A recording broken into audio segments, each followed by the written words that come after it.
Trevor the producer.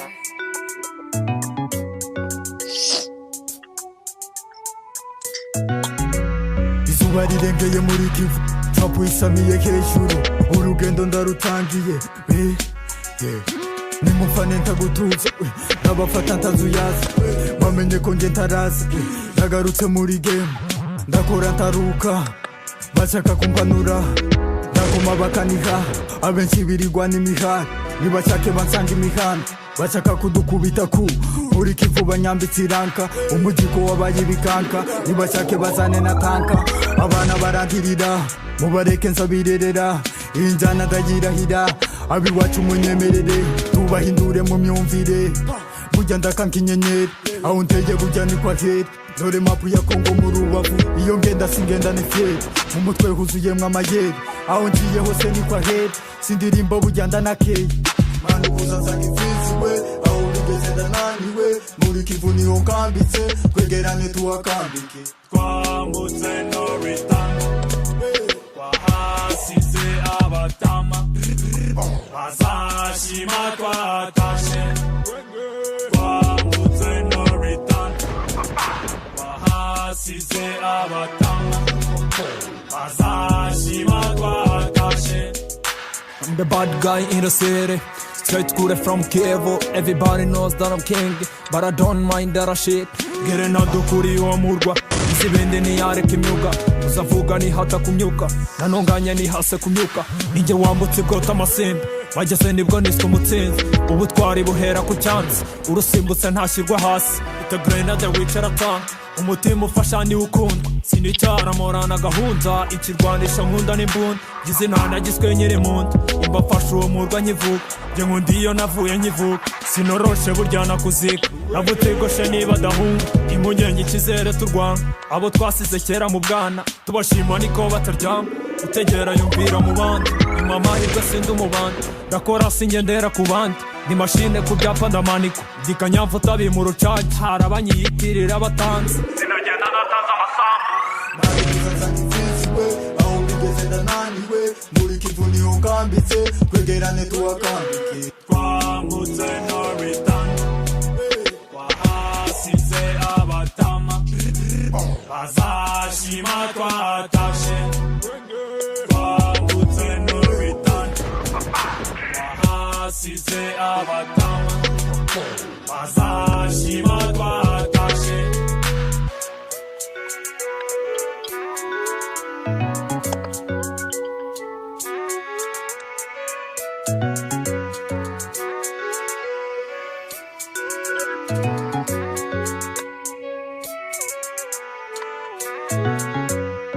Two Stones Records.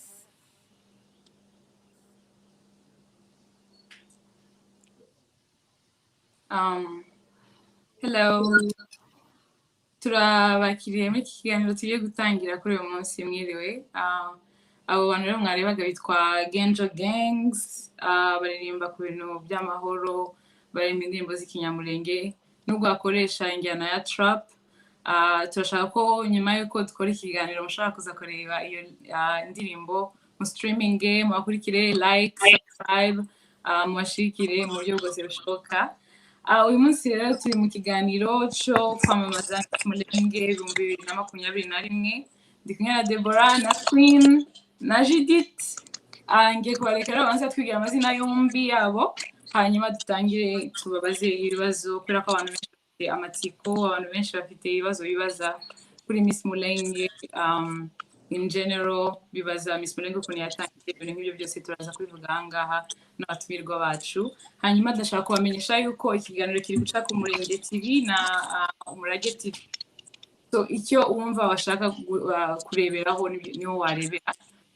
Tushimira cyane cyane aho ngaho rero bose baduhereje iyi platform kugira ngo dushire ikiganiro.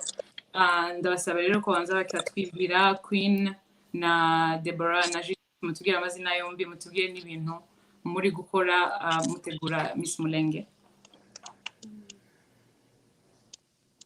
Should I start? Queen, go ahead. Okay. Nitwa Queen Bagabo, ndi umukobwa kazi w'umunyamulenge, ntuye muri Ohio ariko navukiye muri Congo muri Byura do mu Beve. I guess you don't know what that is, but yeah. Ndi umwe mu bari gupanga kino gikorwa cya Miss Mulenge. Yeah. Deborah. Hi, yitwa Itegura cyangwa ndi umwega awitwa Abakobwa iwacu muri Rurimi ariko kuri Kentucky. I'm also part of the team turi gutegura Miss Mulenge 2021. Nshinzwe communication na project management and coordination. Murakoze.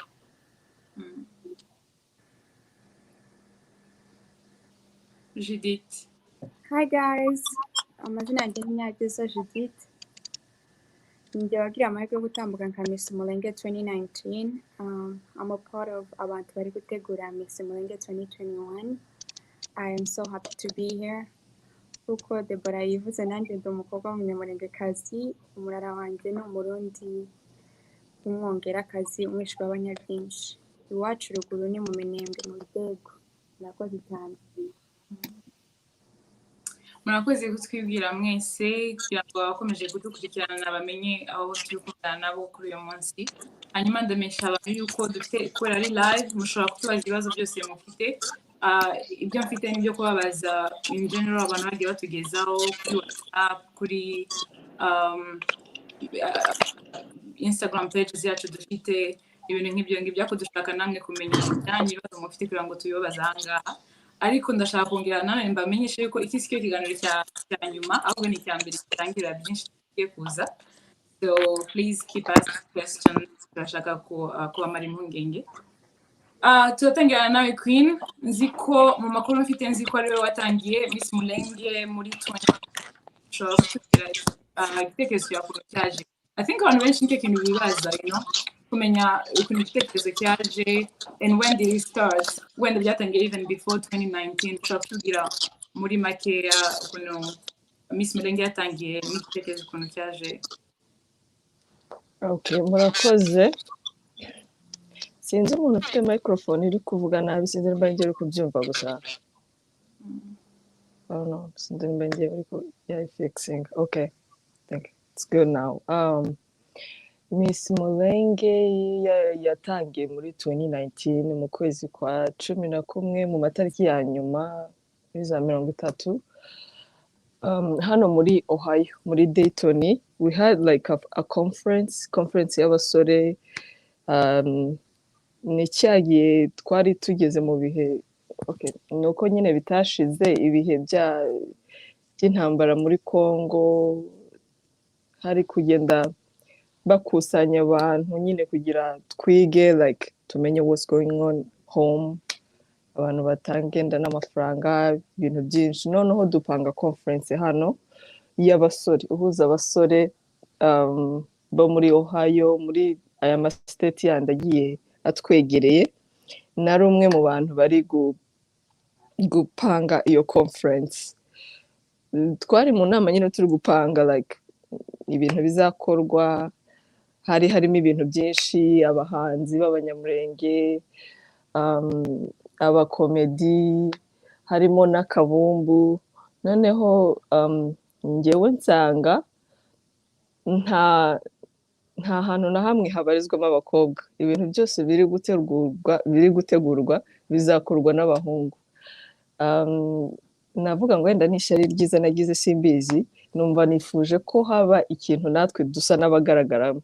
Of course yenda hari ibyo twarimo dukora bisanzwe za protocole, guteka n'ibyo byose, ariko numvaga natwe abakobwa cyangwa se abakobwa b'Abanyamulengekazi ni byiza ko natwe twaboneka, niba ari no kuri stage, niba ari n'iki.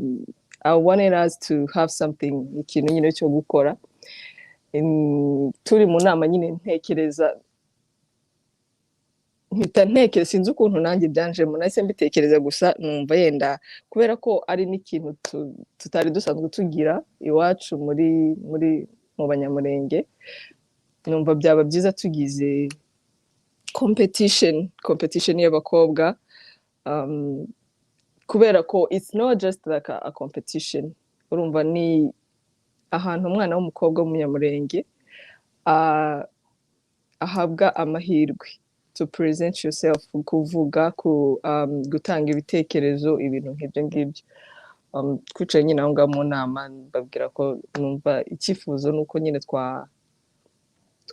twakora ikintu ki-involvinga n'abakobwa naho ngaho igitekerezo cya Miss cyavukiye abantu twarimo tubipangana abayuthi ba hano muri Ohio tubijyamo turafatanya igikorwa nyine kiravuka kiziba umuntu like that.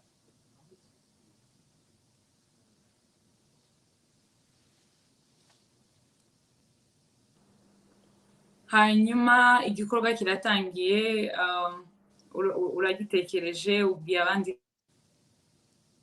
byarakoroheye kubera ko abantu ntago igikorwa kije kikiri gishasha cyangwa igitekerezo gishasha nk'uko tubizi muri experience dufite muri community ntago cyakirwa neza most of the times surtout ari nko ku bintu bijyanye n'ama topics ari controversial turazi ko mu Banyamulenge I'm sorry ariko ni ikintu I think twese tumaze kubona mu Banyamulenge abakobwa hariyo double standards nk'uko babivuze ageze aho ngaho usanga mu talent mu bintu byose n'abahungu gusa abakobwa nta namwe ba participa so urabitekereza ariko rero urumva ko bitangiye mu busanzwe urumva yuko ntago ari ikintu abantu bari fond of cyangwa se abantu bumva ko kiri ngombwa cyane ni ibihe bibazo cyangwa nizihe challenges mwahuye nazo mu kubitegura icyo kibazo kiri kinda abroad ukuntu ariko wenda nagerageza kukivuga mu ncamake twahuye n'ama challenges menshi kubera ko ubundi mu busanzwe ikintu cyose iyo kigitangira kiba gifite imbogamizi urumva twafesinze ibintu kubera ko aribwo bwa mbere twari tugitangira noneho turongera dufesinga ibindi kubera ko ari ikintu cyari gitangiye bwa mbere muri community y'Abanyamulenge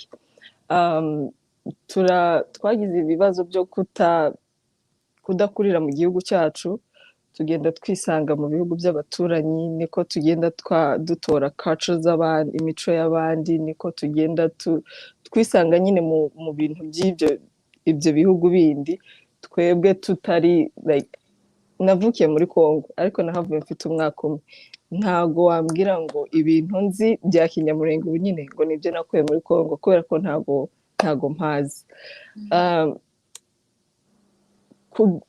twahuye imbogamizi zimwe twahuye nazo navuga yenda ni ku bantu batarabyumva bigenda yenda ku babyeyi ntago bivuze ko bose batabyumvishije hari ababyeyi bamwe batabyumvaga ariko nanone ukumva nyine birumvikana kubera ko ni ikintu gishasha muri community y'Abanyamulenge ababyeyi hari ukuntu nyine batugoyeho ariko hari bamwe nyuma akaza akatubwira nti nabitekerejeho nsanga icyo gitekerezo ni cyiza abandi nyine akatubwira nti ntago byashoboka ibyo bintu ntago byumvikana Miss Mulenge ibyo ngibyo ntibisanzwe mu muco wa Kinyamulenge uwayi muri kubikora ubu ngubu niki cyatumye mutabikora kera umwana wanjye biragenda gutya ibyo ngibyo ibyo bikagorana noneho hakaza izindi muri twebwe abayuth twebwe okay navuga yenda nkatwe abakobwa nyine ugasanga umwana afite dreams arashaka kwiyamamaza ariko kwigirira cya cyizere yumve ko shiken mbese arashoboye bikagorana ariko agese no kubera ko nyine twari tukirimo gutangira biri kugenda bizi urakoze cyane Queen kuduhereza mu burambuye ukuntu mwatangiye igitekerezo na challenges mwagiye muhura nazo hanyuma Judith nk'umuntu wabaye part of it nk'umuntu wabaye mu contestants ba Miss Mulenge ugatsinda. Congratulations by the way. It's never too late to say that. Ushaka kutubwira nawe, how was the experience for you? Ni gute wumvishe ushaka kuba part of Miss Mulenge? Ese kuva kera wumvaga ushaka kuzaba contestant wa beauty pageant cyangwa, you know, how did it come about? Hanyuma experience yawe muri Miss Mulenge ushaka kutubwira mu bukeya. Urakoze cyane. Kuko wari ubajije, mu by'ukuri ntabwo nakuze ari indoto yanjye kuba Miss Mulenge, kuko ntabwo twabigiraga mu bwoko bwacu, ariko igihe numvishe kino gikorwa numvishe naje nshoboye, noneho mpita njoyininga nyine ngirirwa n'amahirwe yo gutambukana ikamba. Ariko nk'uko umwamikazi yari avuze, nubwo ari experience nziza nagize, imbogamizi ntabwo ziza zibura. Ni igikorwa nyine cyari gitangira, uhura n'abantu baguca intege, so ntabwo biba byoroshe, ariko overall like nagize experience nziza. Indi mbogamizi twaje guhura nayo ni covid. Ka Miss wa mbere mu bwoko bw'Abanyamulenge, hari ibikorwa nyine umuntu aba ashaka gukora, hari ibintu ushaka kugeraho, ariko iyi ndwara yateye isi yose nyine yaje kutu affectinga natwe nk'abakobwa batowe. Hari ibintu byinshi tutabashije kugeraho, ariko kandi honestly iki ni igikorwa cyiza cyane kandi I had the best experience. Thank you. Thank you so much. Hanyuma Judith, muri beauty pageant cyangwa se muri Miss n'uze zose tumaze kureba, abantu baba bafite ama projects, ushobora kutubwira project yawe wari ufite cyangwa wenda kubera ko byari bishasha nta projects mwari mufite, utubwire wenda watubwiye ko habaye ibintu bya covid, ushobora kuba bitarakoroheye to pursue cyangwa se to finish a project, to carry out project watoyemo, itubwire ariyo, utubwire wenda nawe wari ugejeje before covid came about. Thank you for the question. Honestly, ntabwo nari mfite like a set, ntabwo nari mfite like a project nshaka like gukora, but nari nshaka kubwira like urubyiruko rwacu kwita ku ishuri.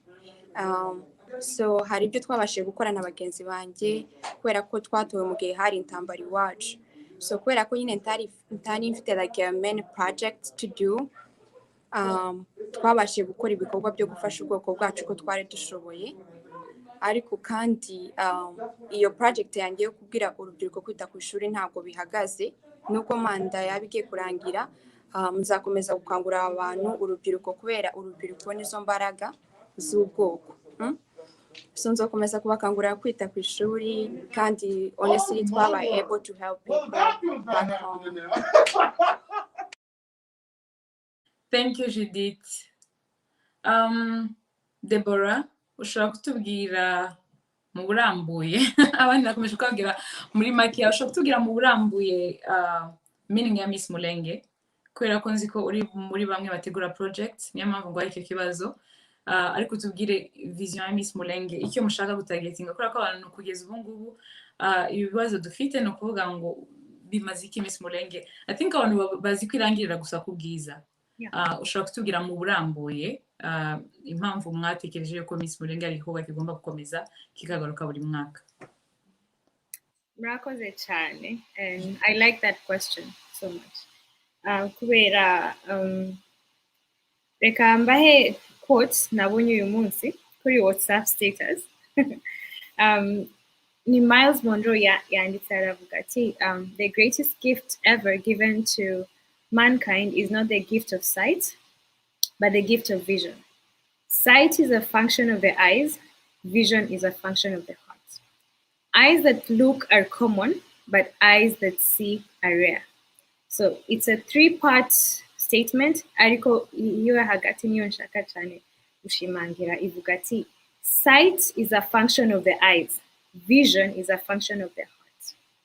So Miss Mulenge, even before I get into the vision ya Miss Mulenge, kubigaragara mu maso n'abakobwa beza b'Imurenge, bambara neza, bakidodobeka ukuntu umugani wa papa, bagatambuka neza, we go and we have fun together.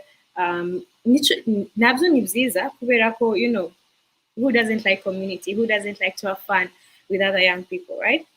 But beyond Miss Mulenge, the event, Miss Mulenge impacts itangira after the event, so to speak, because this is what God has given us. Elisha yabaje wa mugore wa mupfakazi ufite iki, amubwira ko afite a jar of oil, kandi nubundi yari, she has a jar of oil, nayo ilikuwa kidogo. So you can, umuntu yokwibaza ese, what can a jar of oil do to you? Kugira ngo wishure iyo deni abana bawe wasibebwe, what will a jar of oil do?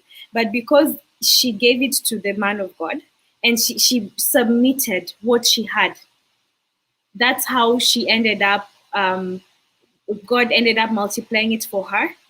Imana iramukemura ico kibazo. For us, Miss Mulenge could just be the jar of oil we have. We have many jars of oil, but in this case, we have Miss Mulenge. Who knows that maybe God wants to use Miss Mulenge kugira ngo atabere ubwoko bwacu. I'll give you an example. Esther, Queen Esther, yari mwiza. Who would have thought that ubwiza bwe would set her apart to become queen and save her people?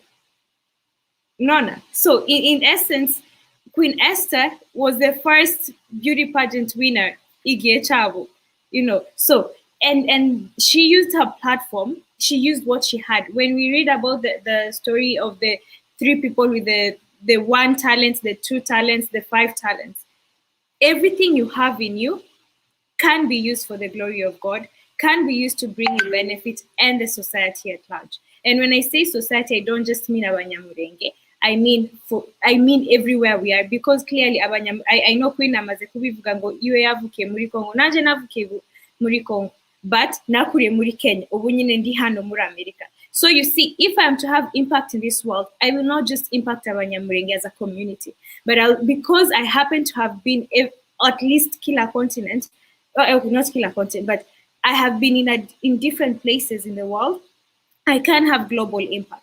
Umunyamulenge wese can have global impact. Miss Mulenge could just be the platform where Abanyamulenge kazi can have global impact. Kohera kuri twe, as individuals, the impact goes into our families and the society at large. Okay. Thank you, Deborah. Wow, I mean, wisobanuye neza, but I like especially uvuze ngo impact ya Miss Mulenge hagiza kakanya, impact ya Miss Mulenge iza afterwards, and Miss Mulenge imaze kuba, and abantu bari gukora projects zabo batoye. Reka nsome amwe mu comments dufite kuri YouTube. Hari umuntu yitwa GMB yavuze go hi mwamikazi. Hari Jeanne Nantabara, yavuze courage Abakobwa Beza. Thank you Jeanne. Hari GMB yongera avuga abantu ntabwo bakumva ko ikintu kitari ngombwa kitarabaho. I agree with that. Nibyo kandi nibyo Deborah amaze kutubwira. Hanyuma Deborah, ushobora kutubwira projects za Miss Mulenge cyangwa se iracyari secret akakanya iracyari ibanga, ntabwo mushaka kubivuga mbere yuko igikorwa kiba? Si ibanga. Nuko gusa ngorambirwa nintangira because it's something I'm very passionate about. If I start going into details ngorambirwa kandi ntitwova hano kuri live, but we have a pool of projects. We reached out to Mahoro for them to give us Mahoro Peace Association. We reached out to Gatumba Foundation. We reached out to Global Sustainability Missions for them to give us projects that we can implement muri community yacu. Duhere kuri community yacu igakomeza. I need to add this. Even with the projects, they will have an impact in the societies, really, because I'm mixing it up.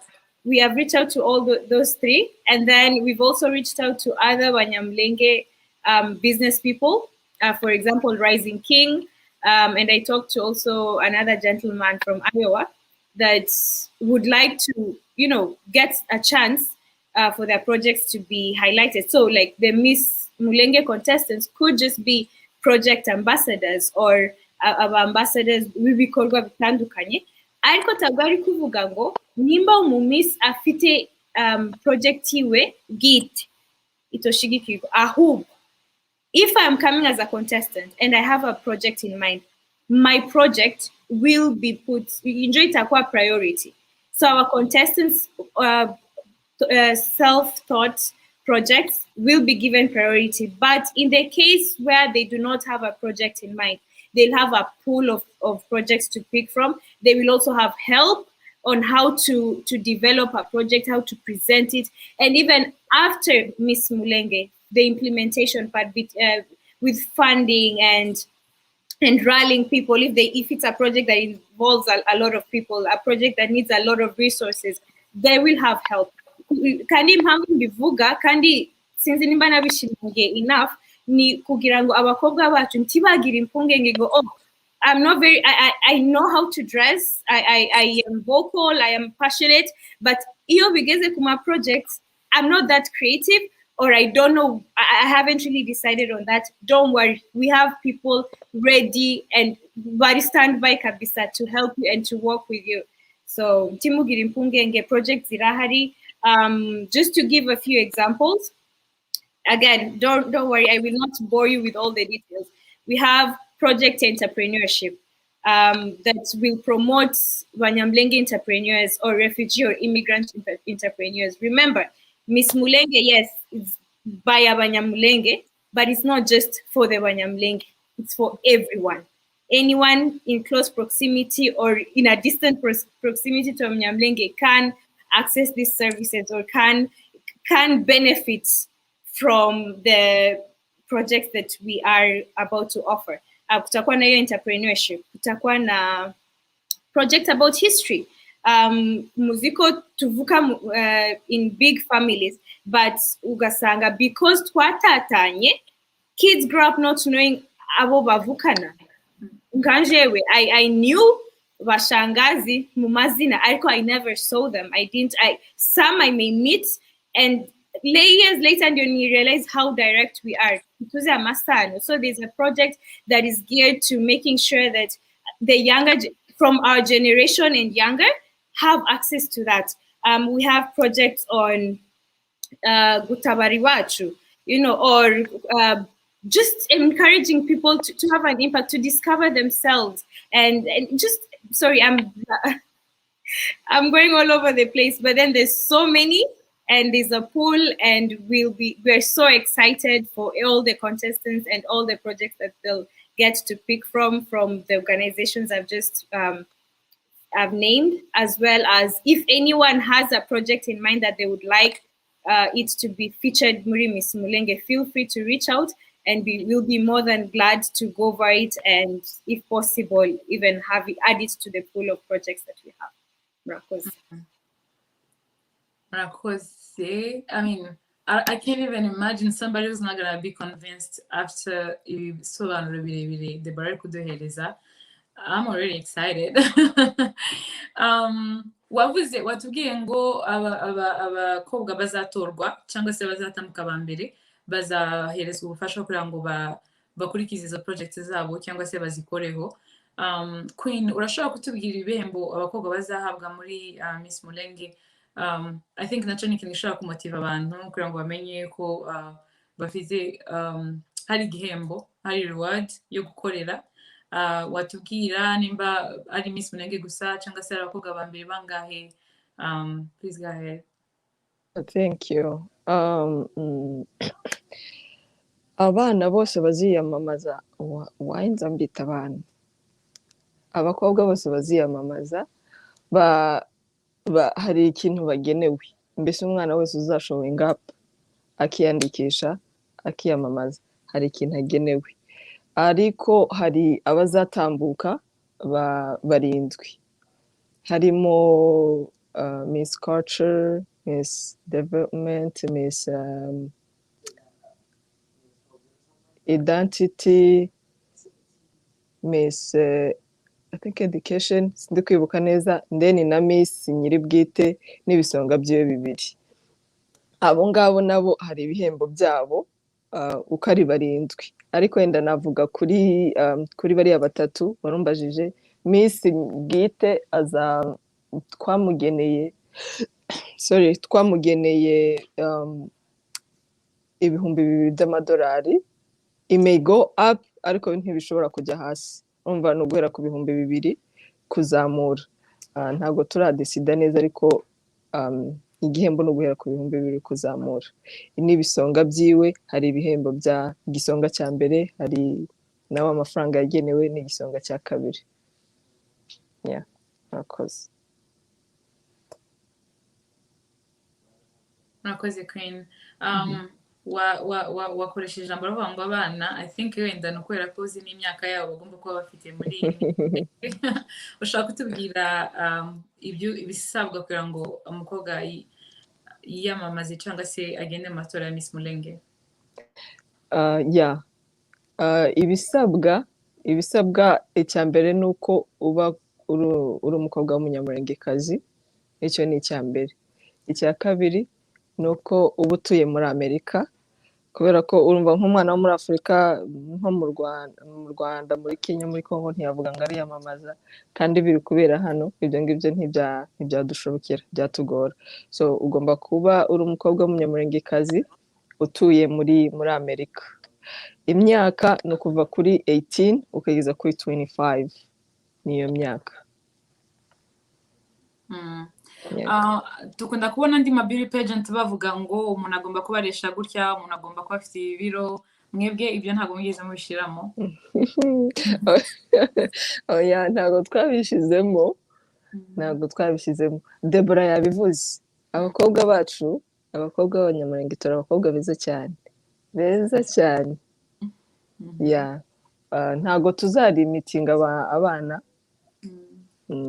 mvuze abana, kandi ntabwo tuzabarimitinga ngo tubabwire ngo ugomba kubureshya gutya, ngomba kubungana gutya, ibyo ngibyo ntabwo birimo rwose. Yeah. Judith, ushobora kutubwira nyuma y'aho Miss Mulenge imaze kuba ukatorwa ukaba Miss Mulenge 2019, niyo mpamvu ushobora kubwira abandi bakobwa bashaka kwitoresha impamvu zibiri ukavuga ati I really want you to join because like there's just uvuge bibiri cyangwa bitatu wumva ushobora ko you can motivate them to join Miss Mulenge 2021.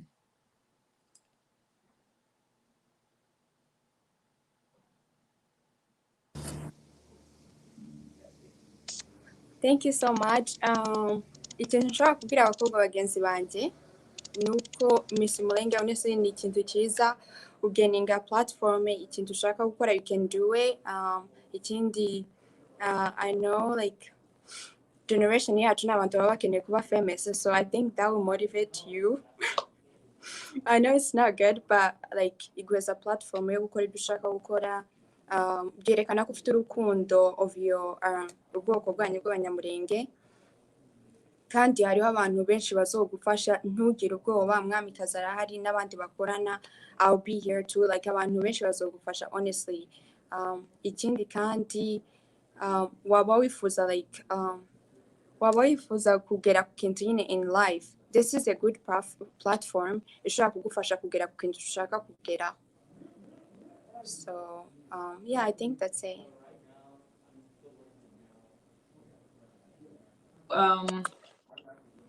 Sorry, I was muted.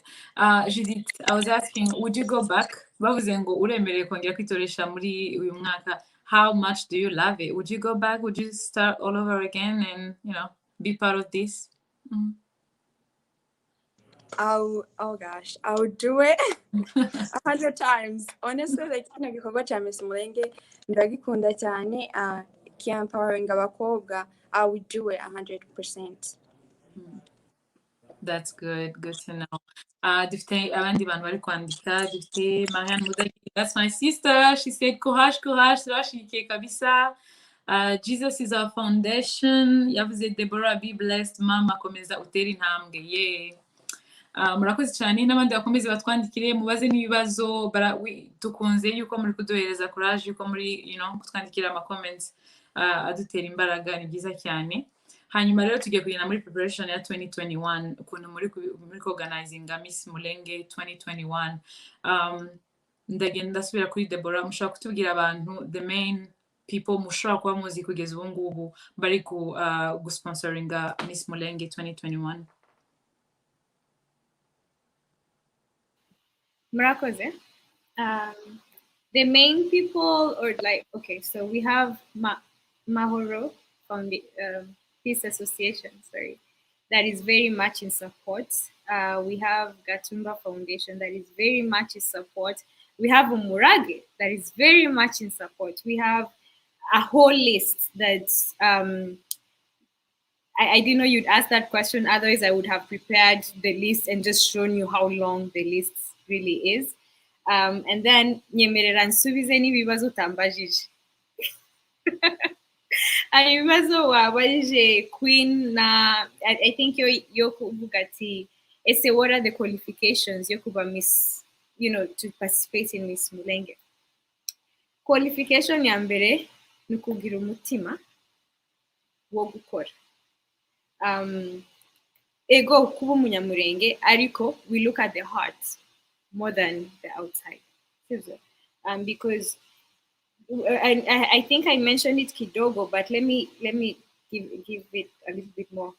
When you look at the three people, the parable of the talents, the one alienda kaeka yake, the two haiko kusema he did not have potential to have more, and the 5 ni kusema he used all the 5. In our case, wasanga Abakobwa Abanyamulenge, we have more than the 5 actually. So ugasanga umukobwa azi kuririmba, ni mwiza, Nick. Ariko ntiyoza muri Miss Mulenge because it's something new, it's something hajajua, and that it goes back to the vision. If you see how big Miss Mulenge can be, if you can only see with your heart what you can use Miss Mulenge for. Judith has talked about fame. Fame is not bad. Fame can be used for good. It can be for you to push your agenda. What's even better, if you know God and if you have a heart,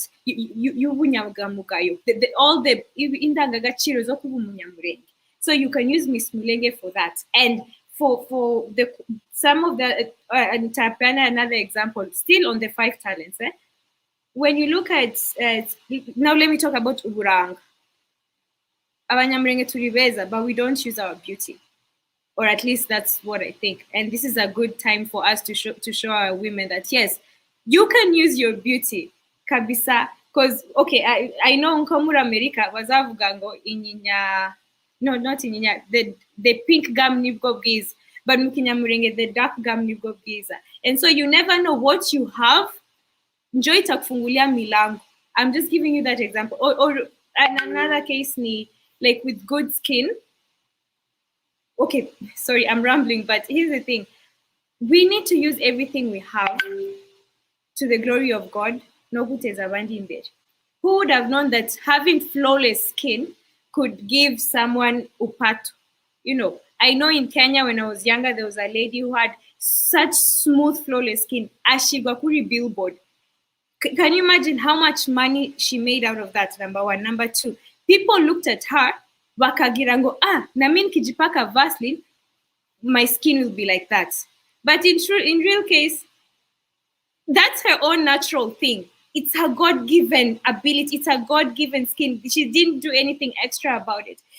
Someone with really nice long hair, voluminous hair, very healthy, atakuwa an ambassador of a hair product, without any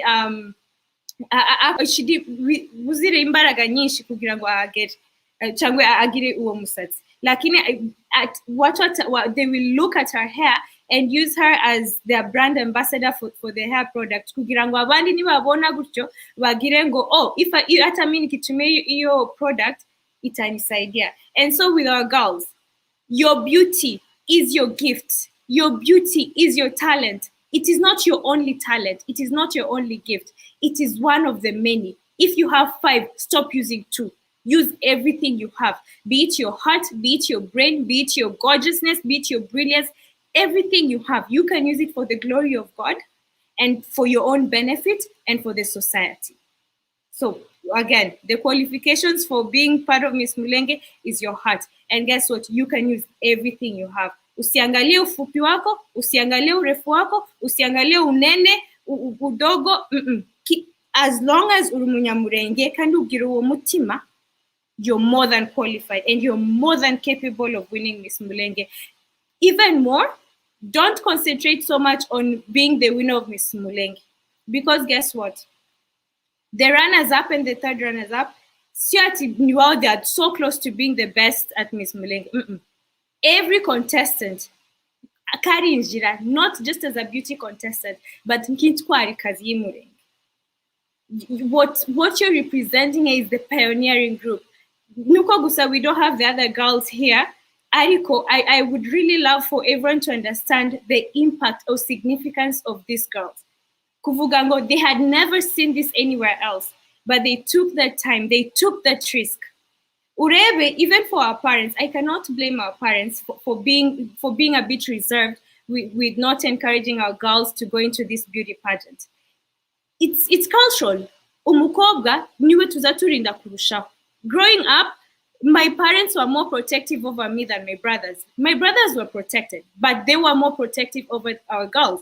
And especially kama hawelewi nini, it looks a bit sketchy. Lakini once they understand, believe me, tamubzei atoshigikira umukobwa we agende muri Miss Mulenge. Once we elaborate what Miss Mulenge really stands for. Because tamubzei utokwifuriza byiza umukobwa we cyangwa umwana we. And because of that, cyangwa se ngo yumve, oh, my child, because of my child gift, undi muntu yafashijwe, umuntu yabereye undi muntu umugisha.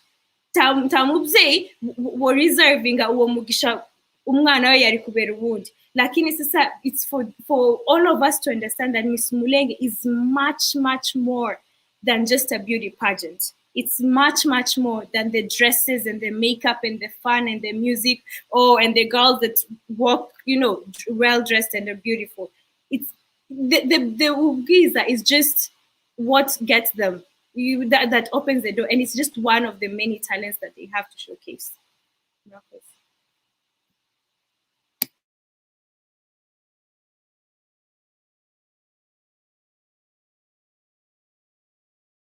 You're on mute, baby.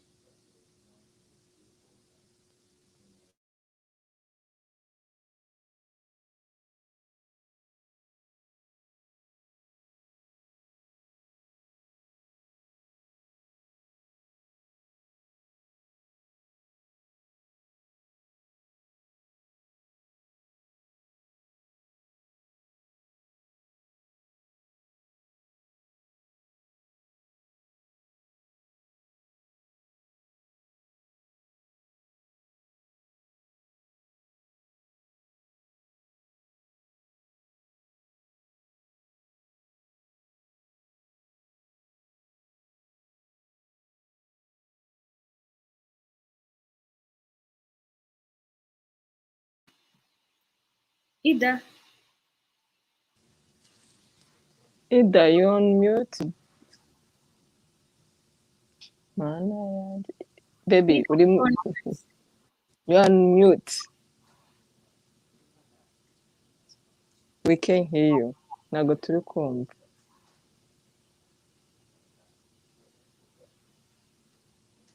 you still We on? still can't hear you. Still.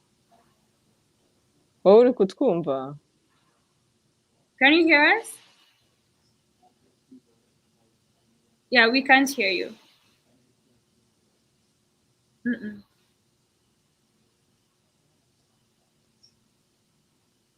What happened? Oh, I think avuye aragaruka.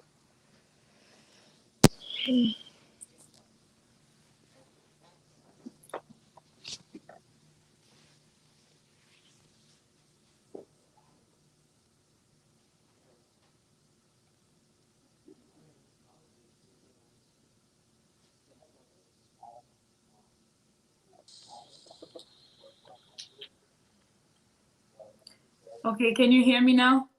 Yes. Okay, well, muratabarira kubera ko this is virtual, kubera na COVID, kubera no kuba kure, it's a problem, so muratabarira nabanje kuva kuri nongere ngaruke. Naje gusoma ama comments ariko nta kundi ntago tuyasubiramo ndongera kuza kuyasoma nyuma. Queen ushobora kutubwira rero muri organisation z'ibi ibintu biri kuba ushobora kutubwira abantu the main people cause nzi ko harimo abantu bari ngombwa cyane wenda bashobora kuzatuma n'abantu baza kubareba bari mu bintu byo gutegura Miss Mulenge ushobora kutubwira nk'amazina nk'atanu wumva yuko yakurura abantu kameme. Okay, kwanza kwa mbere ntabwo twavuze igihe bizabera, sinzi nimba abantu babizi. Bizaba mu kwa gatanu ku itariki 28 and 29 muri Iowa, Des Moines. Abantu bazaba bafite uburyo please muzaze. Kwinjira ni amafaranga $20. So abantu bari no muri Amerika muzaze, ni karibu, muzaze dufatanye twese isafari twatangiye. Hazaba hari ibikorwa byinshi. Ku wa gatanu hazaba sports, hazaba hari sports, hazaba hari soccer, hazaba hari basketball. And then basketball ntabwo twayigiraga ino muri Amerika y'abasore bacu b'Abanyamulenge. Twagiraga za soccer ibindi ariko basketball ntabwo yari ihari. Basketball izaba ihari, izakina bwa mbere. Ku wa gatandatu abantu bahari, hari abakomedi, hari abaririmbyi, hari abavuga ibirondo, hari dufite umu-MC wacu think mwese muramuzi, mwana w'umukobwa w'umunyamurengekazi Atete, ni umwe mu ba MC. Afite kuza, hari abazaririmba, hari abazava muri Indiana, Rich One, I think amazina y'ubuhanzi azagorana ariko hari ba Rich One, hari muba abantu yenda basanzwe baza ba komedi bacu ba Usarire nawe barimo mu bajaji nabo bazaba bahari. Hari aba main speaker twatumije ba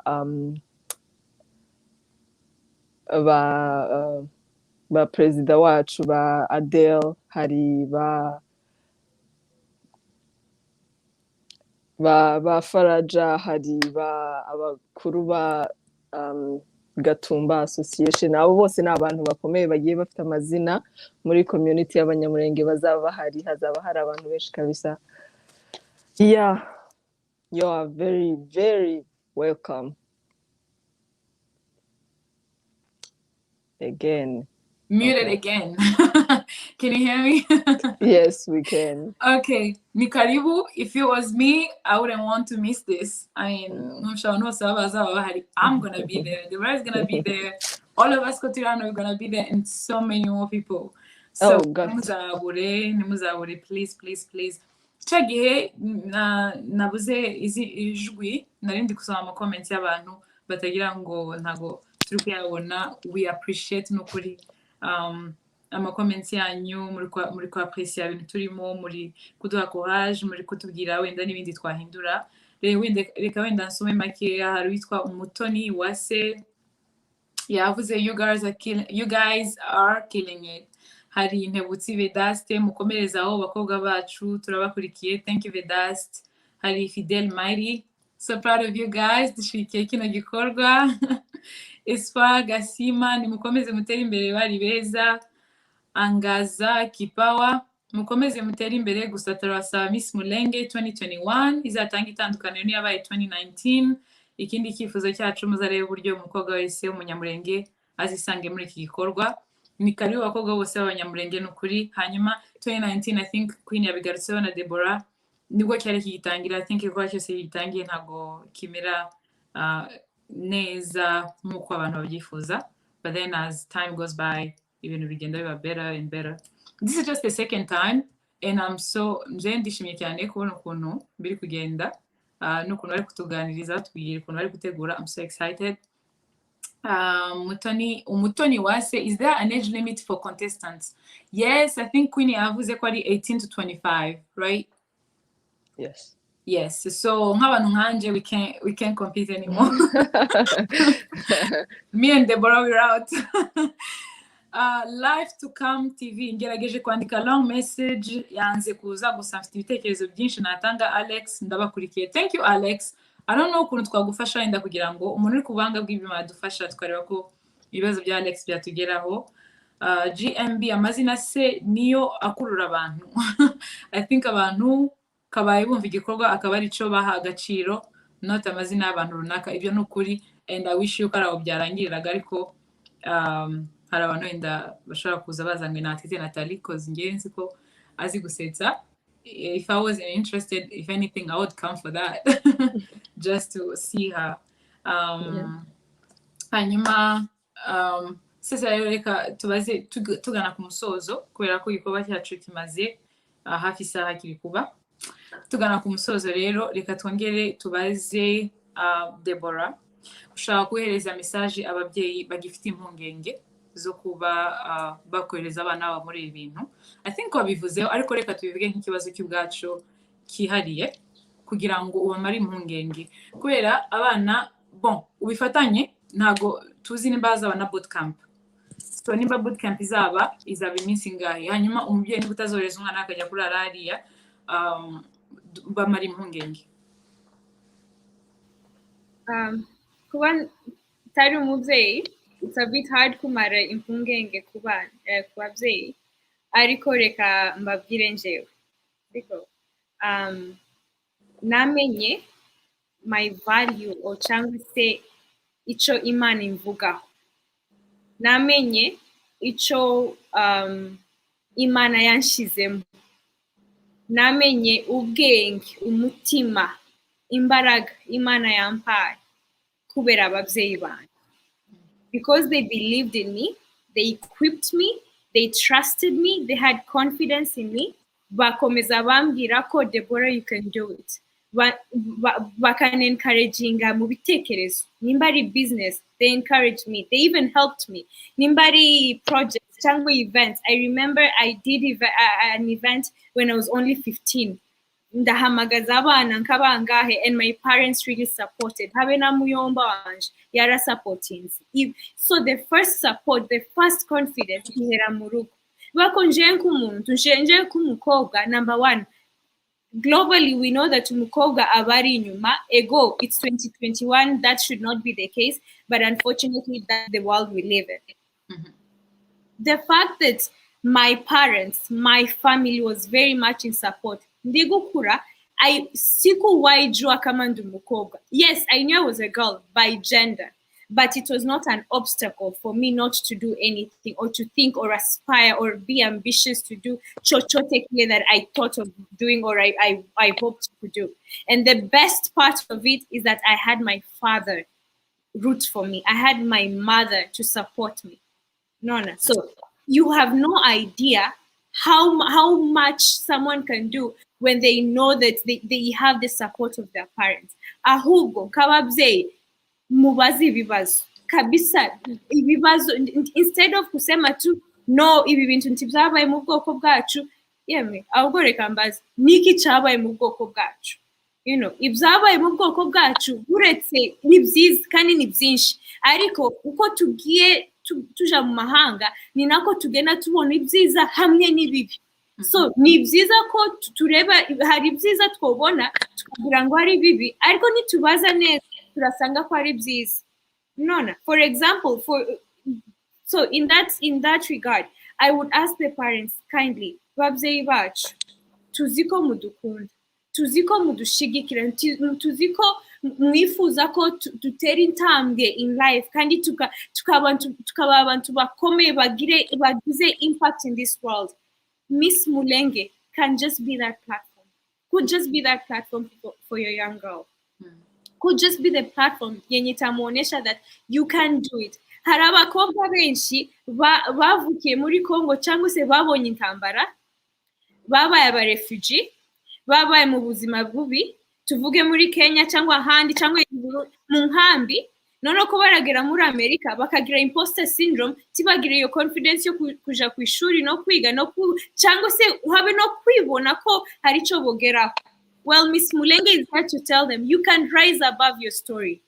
You ego wavutura umunyamurenge, all the disadvantages yo kutagira igihugu cyangwa se yo kutiga neza mbese uninterrupted, you know, but we are here in the US for starters because Miss Mulenge is bigger. Is in every continent at least. Within our 5-year plan, we hope that itafika kila mahali. And so Miss Mulenge is there to encourage girls, not just girls, but the community at large. We can rise above our story. We can do much more. The world tells us that we are refugees, we are immigrants, we cannot amount to anything, but yes, we can. And how can we do that? Let us start with believing in ourselves and for our parents to believe in us, for our families, our communities to trust us and to encourage us. When you see a girl mwenye anataka kuwa contestant, cash her up $20. Agende agure nani? Inaitwaje? Concealer. Or cash her up to yumve your encouragement, your support. Because umuntu rwanwa yogera hantu agachicken tag. But when you support, it will just, ni kama, you see, indege, ikiwa mukirere, kuna kwaka na wind, I don't know the right terminologies, but the airplane inaweza tu kuwa inaenda normal. Lakini kama kuna wind nyuma, itai push forward kabisa. Lakini kama kuna wind mbele, the airplane itaenda, let me show you. Airplane itaenda, but then the wind will keep on pushing it back. Inaweza baki stagnant, lakini because there's so much power kwa wind, there's so much power kwa ndege. Ariko, when bahati nzuri the wind is behind, guess what will happen? See, the aeroplane iko na speed yake, but the wind will push it forward na iende even zaidi. And so let us be your wind, and I wish I had the right terminology for it. For our girls, for every Mnyamulenge, every girl mwenye anataka kuwa contestant, let our parents be the first supporters. I am so glad my parents were supportive. I am so glad that my parents showed me that I can do much more than what I think I can do. You know, and I'm not even in Miss Mulenge. No, Sinkanswe, Miss Mulenge, where there's money. Can you imagine the power that is in money? Can you imagine the power that the Miss Mulenge platform is giving? Yes. It's so big. So to our parents, please, singekuba marimpungenge by convincing you so many things. Ariko ichomba support your children and you'll be grateful for it. Nibo bazogaruka kubashimira kandi in such a great way. Today I am very grateful for my parents. I cannot explain how grateful I am because they supported me. They believed in me. Now please believe in your children. Believe in their dreams. Believe in their heart and their passion. And you will be grateful for it. Yes, thank you, Deborah. Can you hear me? Muriko nyumva? Yes. Okay, Yes. good. Thank you. Turi kugana ku musozo. It's been almost an hour now. We don't want ntabwo dushaka ko abantu tubarambira. Hari abadusabye gukoresha ikinyamurenge. We trying our best. Turi kugerageza. Kubera ko urabona nka Deborah yakuriye Kenya ariko ari kugerageza gushiramo ikinyamurenge cyinshi ashoboye. Nashaka guhereza rero Queen umwanya atubwire amatariki ya Miss Mulenge, hanyuma Queen uduhereze Instagram page yawe amazina kugira ngo ibindi bibazo byakurikiraho nyuma yanga abantu bagenda babibaze, ariko isi yo live yonyine dufite n'izindi zizaza muzakomeze mubika ibibazo byanyu tuzabasubira. So Queen, go ahead please. Okay. Thank you. Wait, I just forgot the question. Ushobora kutubwira amatariki Miss Mulenge izaba. Okay. Hanyuma ukatubwira amazina yawe kuri Instagram. Okay. Miss Mulenge USA 2021 izabera muri Iowa, Des Moines mu kwezi kwa gatanu. Muri uku kwezi gukurikira ku matariki 28, 28 na 29. Kwinjira ni amafaranga just $20, ntabwo ari amafaranga menshi. Turi gushaka ukuntu abantu bazagura amatike online. Uzagura itike online ni $20, uzazigura ku muryango ni $25. My Instagram account ni Queen w'abagabo. Twari dufite account yacu bayabaye hacked. ni queen w'abagabo ufite ibindi bibazo yanyandikira cyangwa se mukaza gutanga namba yanjye uretse ko tiki yari hari bakanyandikira cyangwa ukanyandikira cyangwa ukampamagara with questions nasubiza rwose kandi application y'abana iri account yabaye hacked never mind ndaza kuyisharinga with the kuri bio yanjye on my Instagram account. Yeah, thinking it. urakoze cyane Queen. Sasa turangiza ndashaka gushimira mwese mwitabiriye uyu munsi mukaba mwabaza abantu impungenge hopefully. Ndashimira cyane Imurenge TV, Umurage TV baduhaye platform ya kugira ngo tucishe ikiganiro. Ndashimira abantu bari kureba, bari streaming iyi live.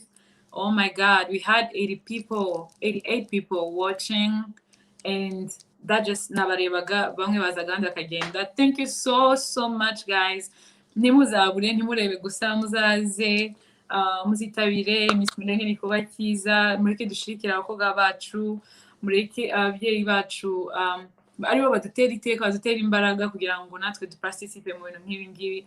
Ngewe maze kuba abantu bakunda kuvuga mu cyongereza ngo the future is female. I think impamvu bavuga gutyo kubera ko ibintu byinshi impinduka nyinshi ziri kugenda ziba abagore babifitemo uruhare runini kandi arabona nigeze ngewe numva bavuga ngo ibintu biri kuba iwacu byose abantu bacu bari gupfa turazi ko duhora mu ntambara kuva 2017 kugeza ubu ngubu birababaje. Dufite abana barwaye, dufite ababyeyi bari hanze babatwikiye amazu bagize gute. So turi guca mu bibazo bigoye cyane muri iki gihe abanyamulenge twese muri rusange bakavuga rero ni gute dushobora kuzana iki kintu kuko kifatwa nka entertainment mu bihe nk'ibi ngibi bibabaje by'ubwoko bwacu. Ariko ngewe ndatekereza yuko abanzi batagomba kutubona tubabaye, ahubwo we have to rise above tukabereka yuko ibyo bari gukora biratwafectinga mu buryo bwo kubabara ariko mu buryo bw'umunezero no kugomeza kubaho. Reka twe dukomeze tubeho tubereke yuko turashoboye kandi yuko ntago nubwo bagira gute ntago batumara, turahari kandi tuzakomeza.